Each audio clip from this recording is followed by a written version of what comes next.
সরকারি মাল দরিয়ামে ডাল হোক সাধারণ মানুষের স্বার্থ জলাঞ্জলি নেই প্রয়োজন রাখার সেদিকে খেয়াল জনস্বার্থ এবং পাবলিক মানি চুলোয় যাক। বর্তমান রাজ্য সরকার চিকিৎসা এবং স্বাস্থ্য পরিষেবাকে ঢেলে সাজাতে উদ্যোগ গ্রহণ করেছে।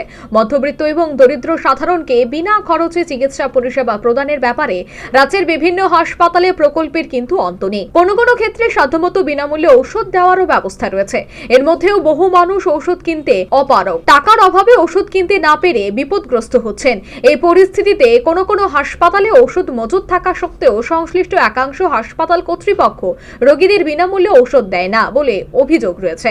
এবার এই ধরনের অভিযোগের সত্যতা মিলল আগরতলা পৌর নিগমের 37 নম্বর ওয়ার্ড স্থিত আশ্রমপাড়া আরবান প্রাইমারি হেলথ সেন্টারে। আশ্রমপাড়া প্রাইমারি হেলথ সেন্টার থেকে সংশ্লিষ্ট রোগীদের বিনামূল্যে ঔষধ দেওয়ার ব্যাপারে কর্তৃপক্ষ তালবাহানা করে বলে অভিযোগ আগেই ছিল। এবারে অভিযোগের জ্বলন্ত প্রমাণ মিলল। হাসপাতালের স্টোরে মজুত রাখা লক্ষ লক্ষ টাকার জীবনদায়ী ঔষধ মেয়াদ উত্তীর্ণ হয়ে যাওয়ায় সেগুলিকে রাস্তায় ফেলে দেওয়া হলো। এ ব্যাপারে কর্তৃপক্ষের অজুহাত, যেহেতু মেয়াদ উত্তীর্ণ হয়ে গেছে তাই এই সমস্ত ওষুধ ফেলে দেওয়া হয়েছে। কিন্তু এই বিশাল পরিমাণ বহু মূল্যবান জীবনদায়ী ওষুধ কি করে হলো মেয়াদ উত্তীর্ণ? যদিও এই আশ্রমপাড়া আরবান প্রাইমারি হেলথ সেন্টারের কোনো কর্তা এ ব্যাপারে সাহস করে ক্যামেরার সামনে কথা বলতে আসেননি, কারণ পাছে তাদের গলদ প্রকাশ পেয়ে যায়। লক্ষ লক্ষ টাকার এই সমস্ত জীবনদায়ী ওষুধ রাস্তায় পড়ে থাকা অবস্থায় দেখে স্থানীয় সাধারণ হতবাক এবং এভাবে সরকারি অর্থ অপচয়ের ঘটনায় স্বভাবতই তারা বিস্মিত। সম্ভবত মেয়াদ উত্তীর্ণ হয়ে যাওয়ার কারণে আনুমানিক লক্ষাধিক টাকার ওষুধ ফেলে দেওয়ার ঘটনায় পথচলতি সাধারণ হতভম্ব। আপনার কি মনে হয়েছে? না দেখেন, এগুলো তো অ্যাকচুয়ালি পাবলিকের কাছে দেওয়া উচিত, কারণ আমরা তো ত্রিপুরার জনগণ চাই মানে গভর্নমেন্ট হসপিটাল কেলেই করা হয়, মানুষের স্বার্থে করা হয়। মানুষ অনেক ধরনের গরিব পরিবার আছে যারা ওষুধ কিনতে পারে না, যার জন্য এখানে আইব সবটি যেন প্রোভাইড করে, এটাই আশা রাখুন আর কি রাজ্য সরকারের কাছে, তারা যেন সঠিক দৃষ্টিভঙ্গি করে। সেটাই আমাদের।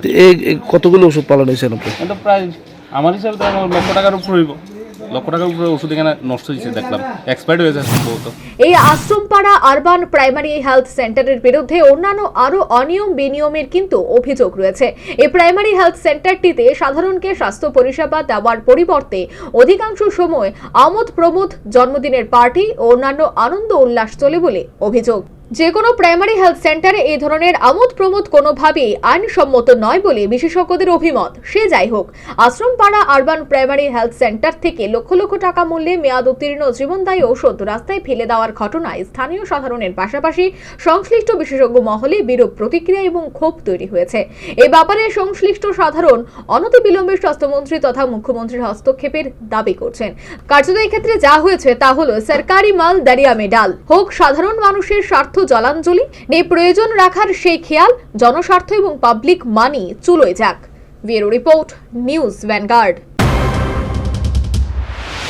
শিজা ইনস্টিটিউট অফ কিডনি সায়েন্সেস কিডনির জটিল রোগের চিকিৎসার জন্য এক উৎকৃষ্ট প্রতিষ্ঠান, যেখানে উত্তর পূর্ব ভারতের প্রথম এবিও অসামঞ্জস্য কিডনি প্রতিস্থাপন এবং মৃত ব্যক্তির কিডনি প্রতিস্থাপন করা হয়। এখানে 115টিরও বেশি কিডনি প্রতিস্থাপন এবং উত্তর পূর্ব ভারতের সবচেয়ে বেশি হিমোডায়ালিসিস করা হয়েছে এবং এই সংখ্যা দিন দিন বাড়ছে। Shija institute of kidney sciences Tripura সরকার সহ অরুণাচল প্রদেশ, মেঘালয়, মিজোরাম, মণিপুর এবং নাগাল্যান্ড সরকার দ্বারা স্বীকৃতি প্রাপ্ত।